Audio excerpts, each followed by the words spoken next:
RTP. Don Ramón, está con nosotros ya el abogado Julio César Cueva, García, penalista. Vamos a hablar de varios temas, fiscalización y ahora cómo reformar aquellas normativas en materia penal sin una constituyente. Bienvenido a la mañana en RTP. Abogado, gracias por acompañarnos. Buenos días, gracias a ustedes por la invitación.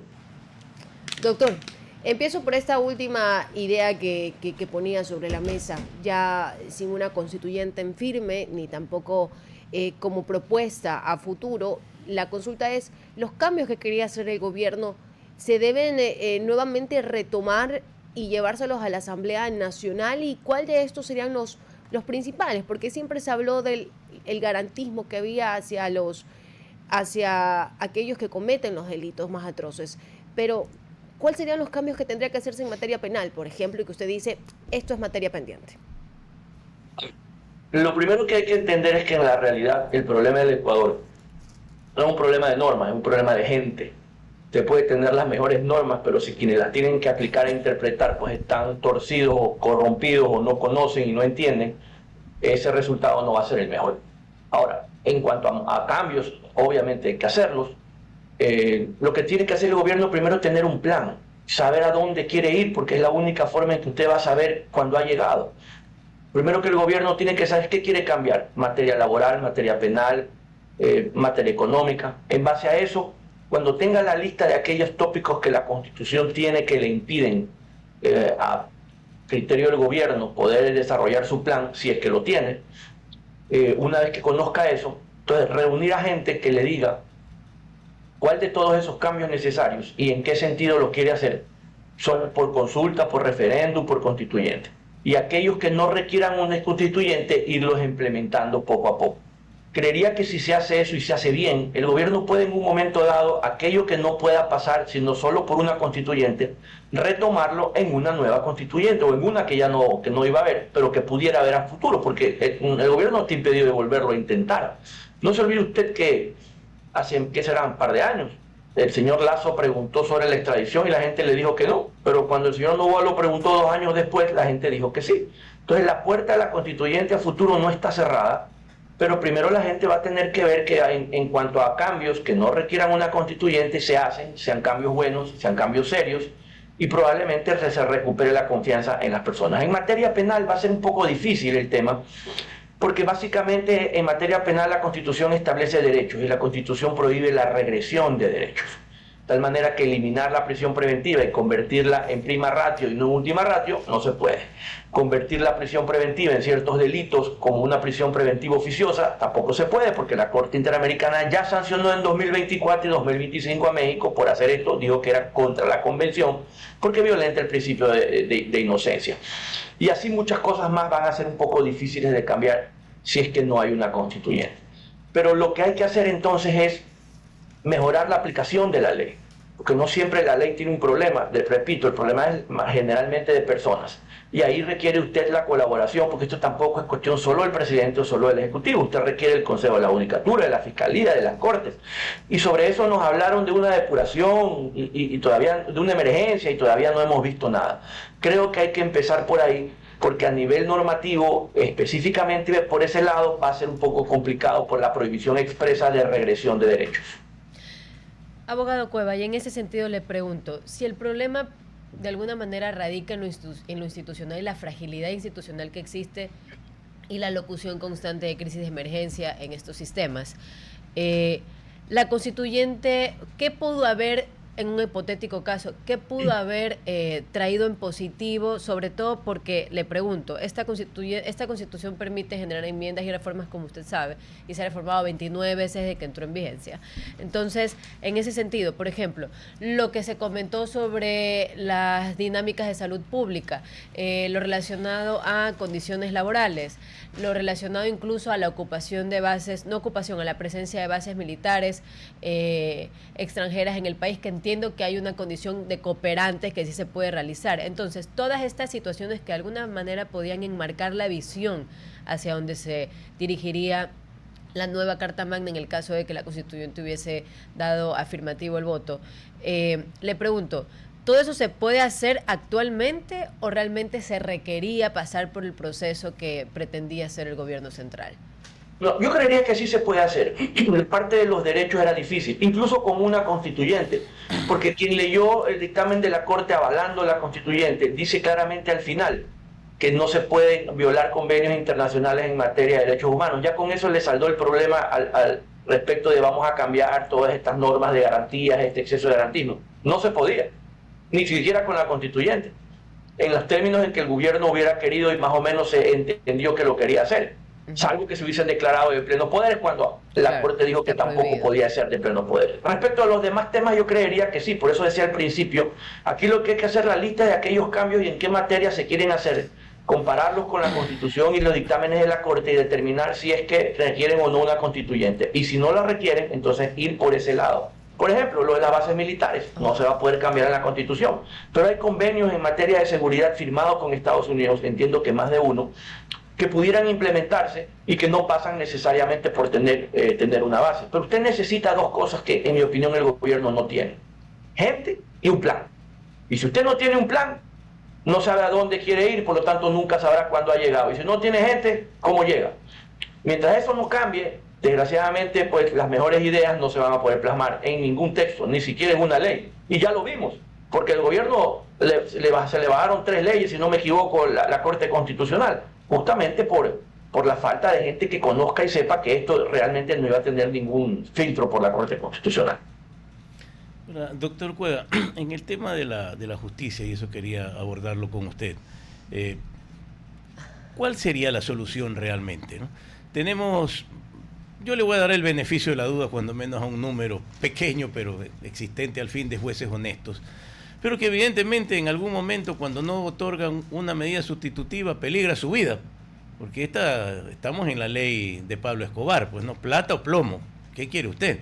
Hace poco falleció finalmente una jueza de la Libertad, usted debe de recordar el caso, que le había negado justamente una medida sustitutiva a algún miembro de un GDO, y la señora fue avaliada, luego de una larga agonía, muchos meses en coma, finalmente murió, ni siquiera recibió el apoyo de sus colegas, que ya inclusive la habían alejado del cargo y no querían pero pagarle ni siquiera su estadía en el hospital. ¿Qué se puede hacer realmente para blindar a nuestros jueces? Evidentemente no es posible, ni es permitido, ni es aceptado internacionalmente esto que se ha cacareado mucho de los jueces sin rostro, pero darle a los jueces una prerrogativa para que puedan tomar sus decisiones con plena libertad, porque si viven bajo la amenaza, bueno, o se hacen corruptos, o los honestos renunciarán al cargo, o los que se mantienen en el cargo los matarán, como ocurre en México o en otros países de la región que tienen exactamente el mismo problema. Más allá de que después le quería preguntar, ya en el tema más profundo, si las facultades están preparando a los alumnos que estudian Derecho Penal para ir a una carrera judicial, si hay realmente una carrera judicial en donde quienes la conforman sustenten, mantengan, informen adecuadamente de los procesos penales, porque también, usted lo notará, hay una gran ignorancia a veces en el manejo de estos casos. Bueno, a ver, aquí hay dos soluciones. La una de mediano, diría hasta corto plazo, y la otra de largo plazo. La de corto plazo, si bien es cierto no puede haber jueces sin rostro, pero nada impide que los jueces actúen telemáticamente. Hoy un alto porcentaje de los jueces hace audiencias por Zoom, pero sin embargo tienen que ir a la unidad judicial, con lo cual pues realmente no se ganó nada en seguridad. Pero por ejemplo, cuando se crearon los jueces anticorrupción, que eran inicialmente 16 y tenían la Corte Constitucional y el Consejo de la Judicatura avalaron que estos jueces tengan competencia nacional, es decir, no importa dónde se comete el delito, cuando normalmente se juzga en el lugar donde se comete el delito, la Corte Constitucional avaló que ellos tengan competencia territorial nacional. Bueno, la pregunta es por qué todos los jueces penales no pueden tener competencia territorial nacional. Primera solución. Segundo, ¿cree usted el expediente electrónico? Que hace años la ley lo permite, nunca lo han hecho. Con lo cual usted ya no tiene que ir a ninguna unidad judicial, usted lo abre como un libro de Kindle y lo revisa, porque conforme va agregando los escritos electrónicamente se van agregando al expediente, y por lo tanto pues usted simplemente lo revisa como que si fuera un libro electrónico.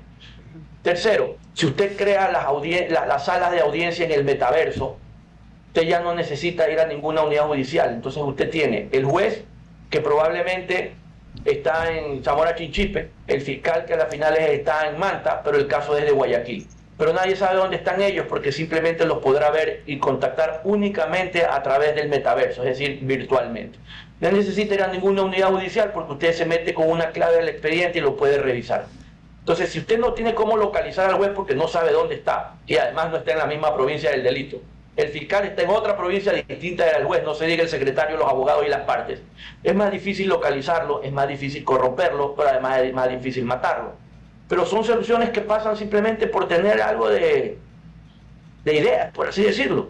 Es el corto plazo, requiere tecnología y la plata no creo que sea muy costoso considerando que más cuesta mantener estas unidades judiciales que no tienen a veces ni agua, no se diga luz, peor baños decentes. Pues eso en el corto plazo. En el largo plazo, miren, muchas de las soluciones que veo en los jueces no son por corrupción, son por ignorancia, que tal vez pueda ser también una forma de corrupción. Hay jueces que están convencidos de lo que hacen y es una cosa contraria a la norma. Abogado, pero y aquí le pongo otro caso, porque el abogado Varas ha puesto algo que es muy recurrente y que hemos visto los lamentables casos que se han dado, pero yo venía escuchando, por ejemplo, en un programa digital de un caso de una niña que había sido violada por el hijo de su padrastro. Y, por ejemplo, en ese caso era terrible, porque la jueza que estaba encargada y que había dictaminado gran parte de lo que se había dado en el caso, había... por pedido de la fiscalía, señalaba ella, separado a la niña de su madre porque creían que la madre estaba influenciando a la niña. Pero esto, con base a peritajes, con cámara de Gesell que se le había hecho a la niña, comprobado que había sido violada. O sea, está el hecho. El problema es que, al parecer, los jueces, cuando quieren, toman los pedidos de los fiscales y cuando no, ellos tienen que ser criteriosos y demás, y cuando no, simplemente se acogen a los hechos que son impulsados por la fiscalía. ¿No cree que igual hay un problema de corrupción al interior del sistema judicial y que es comprobado en más de una ocasión con estos casos de metástasis, purga, plaga y los demás que existan? Y que hay que hacer algún tipo de depuración como tal. A ver, a eso iba. Primero, no todos los casos son corrupción, algunos son ignorancia. Dos, el sistema necesita ser saneado, por eso estamos de acuerdo. Es la parte en la que yo hoy le iba a indicar que a mediano y largo plazo hay que mejorar el sistema de selección, hay que mejorar el sistema de evaluación que no se ha hecho en 10 años. Pues como usted sabe si el funcionario debe o no continuar si hace 10 años no lo evalúa? Probablemente hace 10 años ni siquiera estudia. ¿Cómo se actualiza? Y finalmente, un severo sistema de sancionatorio que llegue incluso a impedir que ese juez siquiera pueda en el libre ejercicio ejercer la profesión. Pero ojo, el problema no solo está en los jueces y los fiscales, está también en los abogados en libre ejercicio. Como usted bien lo menciona, si algo nos dejó metástasis o plaga o purga, es que hay abogados que solo sabe Dios cómo tienen títulos, de leyes no entienden nada, pero son expertos en corromper el sistema. Y viven y se dedican exclusivamente a eso. De esos nunca hablamos. A esos recién a partir de metástasis se los ha sancionado. ¿Y cuántos son respecto de cuántos realmente transitan impunemente por el sistema? Ahora, también tiene usted que mejorar la oferta académica, porque si usted tiene unos pésimos abogados graduados, esos son los pésimos, los que terminan siendo los pésimos defensores, los pésimos abogados, los pésimos fiscales y los pésimos jueces. Ahora, el juez es un juez de garantías. No está obligado a atender lo que dice la fiscalía, pues la fiscalía se equivoca, la fiscalía es una parte, la otra es la defensa. El juez es el que está en medio justamente para garantizar, darle la razón al que la tenga. La fiscalía no siempre tiene la razón. Pero evidentemente, por eso decía, esto es de largo plazo, porque toma tiempo.